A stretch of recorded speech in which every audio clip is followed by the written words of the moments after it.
15,000 টাকা আবার দেওয়া লাগবে গরু প্রতি। কারণ উনাকে তো কোনো ক্ষতি নাই, ক্ষতি তো আমাদের মতো গরিব মানুষের ব্যবসা। আমরা আর আসবো না, উনাকে জায়গায় উনরা সঠিক আছে, আমরাই বেসঠিক, আর সে ব্যবসায় লস। এখন আমার এই 5টা নিয়ে ধরুন কানতে হবে, আবার পরবর্তীতে এর ট্রিটমেন্ট করতে বাড়ি ফেরত যদি নেই, ট্রিটমেন্ট করতে হলে একটার পিছনে 8-9 হাজার টাকা করে খরচ হবে। মিনিমাম 3 মাস জিমে ব্যয় করবো, পাই ঘাও হয়ে যেতেছে, গরু জ্বর ঠান্ডা কাশতেছে, ঘাও বাদ দিতেছে।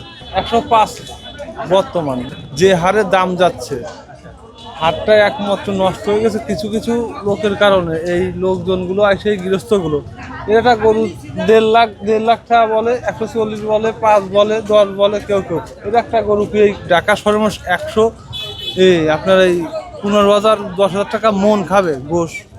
সরকারকে এটাই নির্ধারণ করছে, আর সে দাম করে 105,000। এটা গরু দেখেন তো, গরুর সাইজ দেখি চলে। সেপনিল প্রাণঘাতী জীবাণুদের বিরুদ্ধেও দারুণ কার্যকর। এর একটা গরুর সাইজ, এ বলে 85-90। দেখছেন, এই জন্য এই হাটে আমার মনে হয় এবার যে ব্যাপারগুলো আছে আর জীবনে কোনদিন আসবে না, আমার ধারণা। এখন আসবে কি না আসবে, অনেকেই পরামর্শ সমালোচনা যে এই বাজারে আর আসবে না, আর সে ব্যবসায় লস। এর একটা গরু কিনা 160-65 দিয়ে একটা গরু গাড়ির টাকা দিয়ে কিনে। এখন এরা কি করবে? এই যে 5টা-6টা দিন ভুগতেছে এরা এই বৃষ্টি কাদার ভিতর, তার তবুও প্যান্ডেল করছে, এর ভিতরে কোনো বালি নাই, বালি নিজের টাকার কিনা। এর খরচই পড়ছে 10,000 টাকা করে একটা গরু।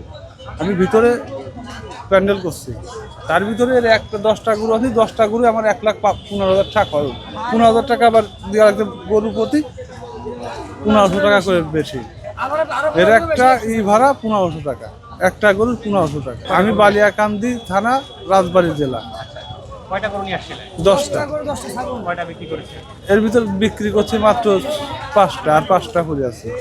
এখন আমার এই 5টা নিয়ে ধরুন কানতে হবে, আবার পরবর্তীতে এর ট্রিটমেন্ট করতে বাড়ি ফেরত যদি নেই, ট্রিটমেন্ট করতে হলে একটার পিছনে 8-9 হাজার টাকা করে খরচ হবে।